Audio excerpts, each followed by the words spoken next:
তুই জানতি না ও এই রেস্টুরেন্টে জব করে? না। ম্যাডাম আপনাদের অর্ডার। আরে ম্যাডাম আপনি আপনি আসবেন তো আগে বলবেন না? আগে জানলে তো আমি স্পেশাল ভাবে খাবারটা বানিয়ে আনতাম। এই আপনি এখানে রেস্টুরেন্টে কি করেন? আমি তো এইখানেই জব করি। আপনি না ডেলিভারি ম্যান? হ্যাঁ দুটোই, যখন ফ্রি থাকি তখন খাবার ডেলিভারি দেই, আর যখন খাবার ডেলিভারি কম থাকে তখন ফুড সার্ভ করি। আপনার সার্ভ করা ফুড আমি খাবো না। এই চল। আরে আরে ম্যাডাম কই যাচ্ছেন? কোথায় যাচ্ছি আপনাকে বলতে হবে? আপনি যেখানে ইচ্ছা যান, আমার কোনো সমস্যা নেই, কিন্তু আপনি যে খাবার অর্ডার করেছেন এটার বিল কে দেবে? আপনি নাকি আপনার শ্বশুর? আমি তো খাবারটা খাইই নাই, তাহলে বিলটা কেন দিব? হ্যাঁ দিতে হবে।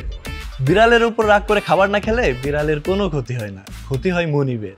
আর আমার উপর রাগ করে খাবার না খেলে আপনাদের কোনো লাভ নেই, তাই খাবারটা খেয়ে যান।